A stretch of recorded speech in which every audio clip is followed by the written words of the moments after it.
A photograph from October 10th, 1981, still circulates among bodybuilding forums as a point of ongoing debate. In it, a man stands on stage in the best condition of his career, watching another man raise a trophy that by most visual measures appeared to belong to him. The crowd is booing, not a scattered heckle but a full arena on its feet in protest. The man on stage, despite having grounds to walk off and never return, stays. He claps. He shakes the winner's hand. That night marked a turning point for Tom Platz, one that traced back to a decision made a year earlier, a decision that nearly split the sport of bodybuilding in two. In 1980, Arnold Schwarzenegger stepped away from competitive bodybuilding for 5 years. He had become a movie star and an established icon, and few expected him to return to an Olympia stage. Then, with little warning, he entered the 1980 Mr. Olympia and won. The physique he brought that night was, by his own later account, far from his best. Competitors who had spent months in strict preparation viewed him as a man relying on reputation rather than condition. The backlash was immediate and severe. Bodybuilding magazines ran repeated stories questioning the judging, and competitors were quoted saying the outcome had been arranged in advance, that Arnold had allies on the panel, and that he did not merit a place in the top 3, let alone first.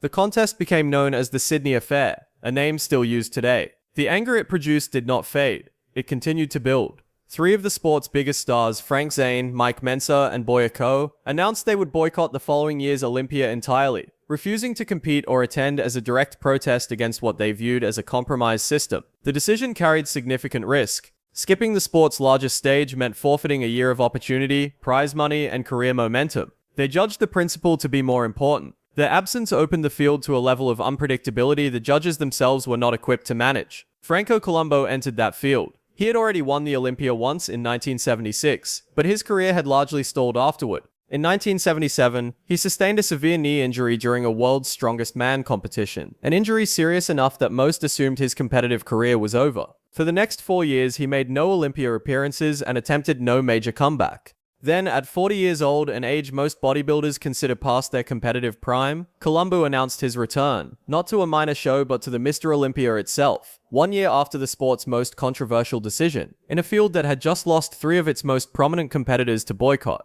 Many expected a sentimental appearance from a fan favorite finishing somewhere in the middle of the field. Instead, his return became the center of the most disputed verdict in the sport's history. Waiting for him in Columbus, Ohio, was a field of competitors who had spent the year building physiques that pushed the limits of what a bodybuilder's body could achieve on stage. At the front of that field stood Tom Platz. Bodybuilders are usually known for one standout feature: a back, a chest, and overall symmetry. Platz was known for something that had not really existed on a Mr. Olympia stage before. Legs so thick, so cut, and so muscular that they looked almost unnatural, even by the standards of professional bodybuilding. Fans did not just admire his legs, they discussed them as a phenomenon, describing a quad sweep that seemed to defy the proportions of the rest of his body. Since his early days as a regional competitor in the mid-1970s, Platz had built a reputation as the hardest training bodybuilder in the sport. By 1981, that work had come together, and he arrived in Columbus in what many still consider the best condition of his career. He was not alone in that field. Danny Padilla, nicknamed the Giant Killer, had brought his body down to a punishing level of leanness, dropping his weight to nearly 150 pounds and sharpening his physique to the point that his face had changed noticeably. Roy Callender arrived with a large, imposing frame from Canada. Chris Dickerson, who many felt had been denied the top spot the year before, returned determined to win. This was not a depleted field. It was a deep lineup of some of the most competitive physiques the sport had assembled to that point. Franco Columbu, at 40 and coming off a 4-year absence and a career-threatening injury, entered the competition among them. The prejudging round set the tone for what followed. When Platz performed his signature quad flex on stage, the crowd's reaction was immediate. Observers described the moment as explosive, with his thigh contracting into a mass of separation and stretching extreme enough that the audience audibly reacted. By the end of prejudging, the consensus in the arena was clear. Fans, journalists, and competitors watching from the wings placed Platz, Callender, and Padilla at the top of the field. Columbu, by comparison, carried an upper body, reminiscent of his 1976 form, but his legs were thinner and less developed than the standard the rest of the field had set that night. In the eyes of the crowd, it was not a close result. The scorecards told a different story. What the judges produced that night is regarded as one of the most inconsistent scoring outcomes in the sport's history. 7 judges submitted placements, and no 2 of them agreed on a winner. One judge placed Callender first and Platz second. Another placed Columbu first and Platz second. A third placed Dickerson first with a perfect score and Colombo third. A fourth judge placed Padilla first, the same judge who had ranked Padilla last during prejudging hours earlier. Across the panel, Colombo, Dickerson, and Platz each received multiple first-place votes from different judges, while Padilla and Callender also drew support. There was no consistent read on who deserved first place or even the top three. When the placements were combined, the winner was announced as Franco Colombo. The reaction inside the Veterans Memorial Auditorium was immediate and loud, with booing rolling through the building. Padilla, who finished 5th, walked off visibly frustrated alongside 6th-place finisher Giuseppe Wilkos. Tom Platz, awarded 3rd place in what many consider the best condition of his career, remained on stage, took photos and congratulated Colombo while the crowd continued to jeer. The judging panel's decision has been debated in gyms and magazines for more than 4 decades. One widely discussed explanation centers on how the sport's judging standards were applied that night. Tom Platz represented a version of bodybuilding the judges may not have been prepared to reward. Up to that point, the sport had largely been built around a classical ideal of symmetry and proportion, a standard that competitors like Chris Dickerson embodied. Platz's legs did not fit that mold. Some viewed them as disproportionate to the rest of his physique rather than as an evolution of the ideal. Under this explanation, that extremity worked against him, with judges applying a more traditional standard rather than rewarding a physique that exceeded anything they had previously scored. This theory has persisted because it accounts for the gap between a crowd that saw a clear result and a panel of 7 judges who could not agree with one another.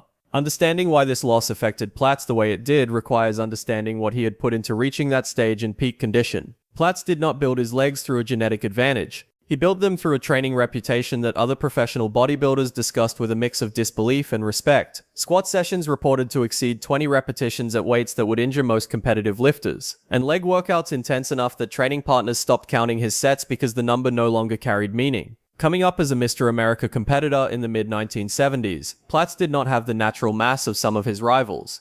What he had was a consistent willingness to train harder than his competitors year after year, until his lower body reached a level of development the sport had not previously seen executed at that standard.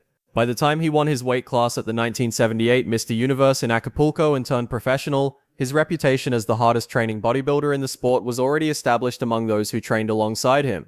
Unlike several of his peers, Platz didn't view the 1980 controversy as a reason to protest. While Zane, Mensah, and co. drew a hard line and refused to set foot on an Olympia stage, Platz's relationship with the sport's founding figures ran too deep for that kind of stand. To him, bodybuilding as a professional pursuit essentially began with Arnold and Franco. He'd supported Arnold's controversial 1980 win without hesitation, and just weeks after the fallout from that decision, he was competing in a Schwarzenegger-promoted event in the very same city that would host the 1981 Olympia, where other top competitors saw a corrupted system worth boycotting. Platz saw 2 men who had built the sport he loved from nothing, and he wasn't willing to turn his back on either of them. That loyalty meant he walked into 1981 with 0 protest, 0 politics, and nothing but the work he'd put in. The judges' disagreement that night went well beyond a simple split decision, as the scorecards themselves show. The judge from Belgium had Roy Callender in first place and Tom Platz in second, a full 3 points ahead of Danny Padilla and Giuseppe Wilkos, who tied for third. The American judge on the panel flipped the entire hierarchy, placing Franco Colombo first, Platz second, and Callender all the way down in third. The judge from Canada ignored both of those rankings entirely, giving a perfect score to Chris Dickerson, followed by Callender in second and Colombo in third, with Platz down in fourth. A judge from Denmark did something similar, again favoring Dickerson with a perfect mark, but slotting Colombo into second instead. In that same mix, one judge who had ranked Danny Padilla near the very bottom of the field during prejudging turned around and gave him a first-place vote in the final round. There was no hidden logic connecting these scorecards. Whatever standard each judge was using that night, they weren't using the same one as the judge sitting next to them. By the time all 7 cards were tallied using the newly introduced placement system, 3 men, Colombo, Dickerson, and Platz, had each collected 2 first-place votes apiece. Padilla picked up 1.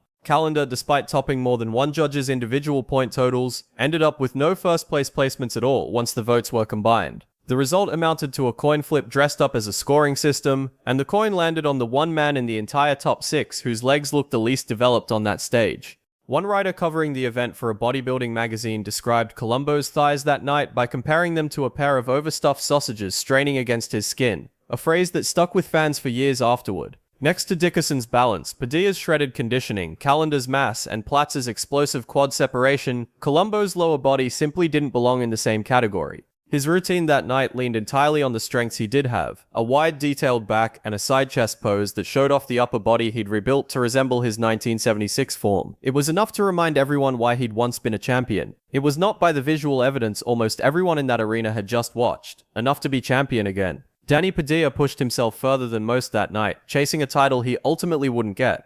In the months leading into the show, Padilla had become known for punishing pre-contest binges just as much as his conditioning, with stories circulating of him eating 24 donuts the night before a major show and still walking on stage in phenomenal shape. For 1981, he abandoned that habit entirely, sticking to a Spartan diet that stripped his body weight down to almost 150 pounds. Fans who'd followed his career for years said his face had become so gaunt, so deeply cut, that he was barely recognizable walking out under the lights. It was, by his own competitive standards, the leanest he had ever been. It still wasn't enough to crack the judges' scattered, inconsistent math. He finished 5th and made his frustration with the politics of the sport known publicly in the aftermath.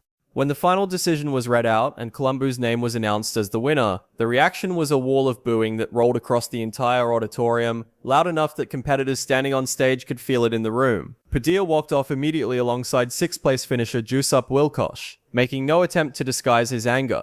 Cameras that night captured an image that's been reprinted in bodybuilding retrospectives ever since. Tom Platz, awarded 3rd place, staying on stage anyway, posing for the final photographs, shaking Columbu's hand, and absorbing the boos of an arena that clearly believed the wrong man had just been given the trophy. In the years that followed, that image became something bigger than a single contest. Bodybuilding historians and longtime fans still point to 1981 as the sport's single darkest moment, a verdict so disconnected from what the eyes in that building had witnessed that it called the entire judging system into question. 1 year after the Sydney affair had already done exactly that. Comparing Columbu's physique against Padilla's or Platz's from the photographs that survive, it's hard to find a single objective category where he wins outside of his back and side chest. His legs, arms, and even his overall conditioning simply couldn't compete with the mass monsters standing next to him that night. The trophy went to him anyway, in a decision so baffling that even people who deeply respected Columbu's career and his comeback story struggled to defend the outcome on physique alone. The sport moved forward. The following year, in 1982, Chris Dickerson finally claimed the title many felt he'd deserved all along, becoming the first black man, and at the time the oldest man to win the Mr. Olympia.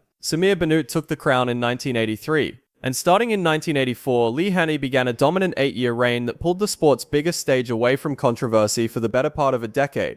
Bodybuilding history has produced close, debatable decisions since, but nothing that's matched the sheer scale of disagreement that defined 1981. For Franco Columbu, the win became the final chapter of an already remarkable career. He retired from competition immediately after the show, closing a story that had taken him from a shattered knee to a second Olympia title in the span of 4 years. He went on to a life in front of the camera, appearing in Conan the Barbarian and later The Terminator, and building a chiropractic practice in Los Angeles that lasted for decades. He passed away in 2019, off the coast of Sardinia, the island where his story began. But it's Tom Platz's night that people still argue about. Not because he lost, bodybuilders lose contests all the time, and careers move on, but because of what that loss represented. A physique so far ahead of where judging standards were willing to go that the sport itself may not have been ready to crown it.